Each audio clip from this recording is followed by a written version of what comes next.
मुझे बताइए क्या कहती हैं आप, क्या हम ब्लेम कर सकते हैं इसमें किसी को? सारी उसमें मैं एक चीज आपके जवाब से पहले एक चीज और ऐड करना चाहूंगी कि हमारे यहाँ मेंटल हेल्थ का ट्रीटमेंट बहुत अरसे तक ये होता है कि जो इंसान ज़हनी दबाव का शिकार होता है हम उसको कहते हैं कि तुम नाशुक्रापन कर रहे हो। हम्म। अगर कोई खातून है या कोई मर्द भी है जो आपको लग रहा है, इवन आप अभी की अगर आप स्टेटिस्टिक्स देखते हैं तो डिप्रेशन जो है पहले हम समझते थे कि जी मेच्योर एज में जाके होता है, मिडिल एज में होता है, अभी तो टीनेजर्स के अंदर भी बहुत ज्यादा कॉमनली डायग्नोस्ड है। ये मैं उस स्टेटिस्टिक्स की बात कर रही हूँ। सारा इज विद अस। सारा, अस्सलाम वालेकुम। जी जी, अस्सलाम वालेकुम भाई। वालेकुम अस्सलाम। सारा, कहाँ से बात कर रही हैं आप? मैं गुजरावाला से बात कर रही हूँ। आपका शो बहुत अच्छा है। थैंक यू, बहुत शुक्रिया। अच्छा मुझे बताएं, कभी डिप्रेशन होता है सारा आपको? जी जी, मेरी अम्मी को ये मसला है, मैंने इसीलिए कॉल की थी डॉक्टर साहब से। आज से 15 साल पहले हमारे भाई जो थे ना बड़े, उनकी शहादत हो गई। ओके। तो उसकी वजह से थोड़ा थोड़ा करके अब मेरी अम्मी इस तरह डिप्रेशन में है कि उन्हें हर कोई दुश्मन लगता है। हर कोई दुश्मन लगता है आपको? हर कोई दुश्मन लगता है। वो उन्हें लगता है हर बंदा हमारा दुश्मन है और हम मेरे बच्चों को ये मार देंगे। और कोई बंदा घर आए तो कहते हैं अपने घर जाओ, हमारे घर नहीं आओ। Okay okay. आपकी शादी हो गई है? नहीं नहीं, मेरी शादी नहीं हुई, लेकिन वो जो मेहमान आता है उन्हें कहते हैं अपने घर जाओ। और उनकी वजह से हम इतने परेशान है ना, वो कहीं जाते भी नहीं है, कहीं दवाई लेने कहीं चलते हैं तो कहते हैं मुझे क्या है, मुझे तो कुछ भी नहीं। अच्छा मुझे सारा आपकी आवाज़ नहीं आ रही है, बिल्कुल नहीं आ रही है आपकी आवाज़। आई थिंक ये कह रही हैं। जी, जो मुझे मेरा ख्याल सुनाई दिया है वो ये इन्होंने बताया कि इनके भाई की किसी की शहादत हो गई और बिल्कुल। इनकी वालदा जो हैं वो एक ट्रॉमा में चली गई हैं। जैसे मैंने पहले भी कहा कि डिप्रेशन जो हमें एनवायरमेंटल डिप्रेशन है उसमें एक बड़ी कॉज ये होती है कि हम किसी अपने प्यारे को खो दें, and this is very natural. देखिए मतलब to loss someone so close और ख़ास तौर पे औलाद को मतलब खोना, ये वाकई में एक बहुत सीरियस इशू है और इस पर स्ट्रेस बनता भी है। लेकिन वही बात है कि अगर हम इसको टाइम में मैनेज ना कर पाएँ, उस ग्रीफ में से हम ना निकल पाएँ तो, और वो ग्रीफ जो है कोई भी आप देख लीजिए, किसी भी दुख और शोक को मनाने के लिए मैक्सिमम 40 डेज़ हमारे मज़हब में भी रखे गए हैं। 1 वीक के बाद कहा जाता है कि आप अपने कामों पर वापस चले जाएं। तो कोई भी ग्रीफ जिसको हम मैनेज ना कर पाएँ विद इन 2 वीक्स और मैक्सिमम इन अ मंथ, तो वो फिर हमारे साथ लॉन्ग लास्टिंग हो जाता है। ऐसे है। सो हमें उसको मैनेज करना था with in that time, but still अब वो सारा उनका फियर जो है वो अब देखें वो उसमें फियर में चेंज हो गया। जैसे अभी हम पहले ब्रेक में भी बात कर रहे थे कि अब वो जो उनका स्ट्रेस है उसके साथ फियर अटैच हो गया है कि सब लोग जो हैं, हो सकता है उनकी डेथ किसी क्राइसिस में हुई हो, कि सब लोग दुश्मन होते हैं और वो कोई भी मार सकते हैं, मेरे बाकी बच्चों को भी मार सकते हैं। अब उन्हें यहाँ पे काउंसलिंग की ज़रूरत है और काउंसलिंग हम इसके लिए करते हैं जिसको हम CBT कहते हैं आमतौर पर, कॉग्निटिव बिहेवियर थेरेपी। बेसिकली क्या है कि हमारी perceptions and thought pattern change हो जाता है। और काउंसलर्स का क्या रोल होता है, मतलब हमारे पास जब पेशेंट क्लिनिक पे आते हैं तो हम यही करते हैं कि हम उनके जो फियर्स हैं, उनके थॉट प्रोसेस है, उसको चेंज करने की कोशिश अच्छा महंगाई जो है डॉक्टर साहब, ये मैं आपसे पूछ रहा हूँ, इन कराची महंगाई जो है क्या वो डिप्रेशन की वजह बन सकती है?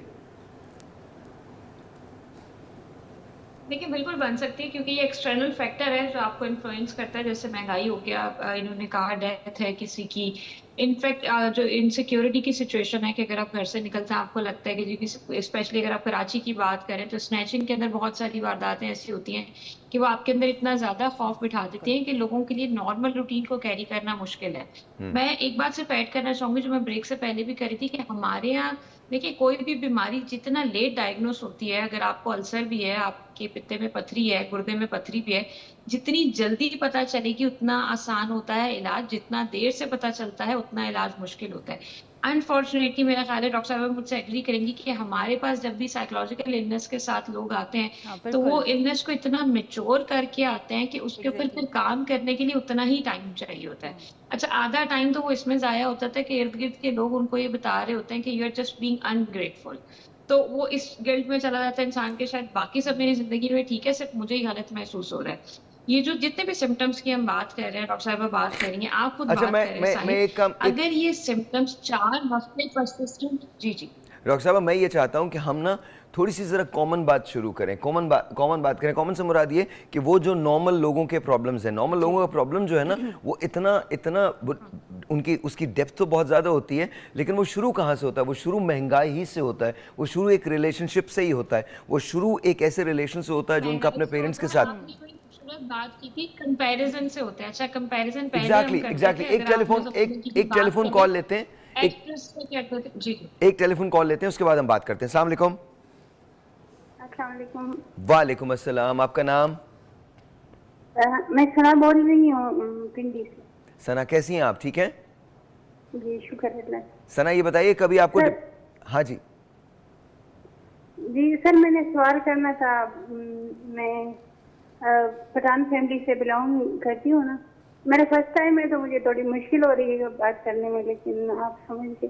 कोई बात नहीं। तो मेरी ईयर ना 30 ईयर एज है मेरी। तो माशाल्लाह से बच्ची मेरी जो है बड़ी बेटी वो 10 साल की है।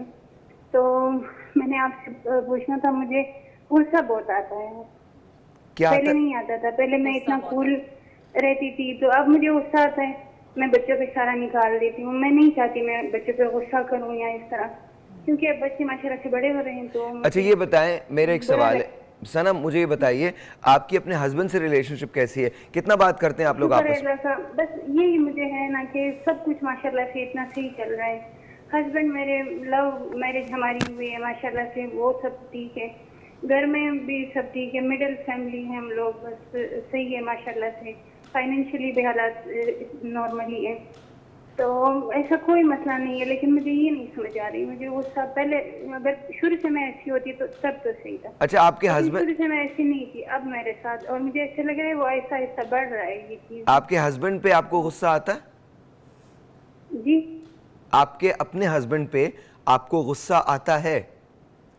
नहीं, कभी नहीं आता? उनका ये कि उनका ये शरारतें कि नहीं करते उधर भी कभी कभी आ जाता है, लेकिन माशाल्लाह से हमारी बहुत रिलेशन अच्छी है ना। और हमारे ये कि वो भी कूल रहते हैं, इतना कुछ नहीं कहते।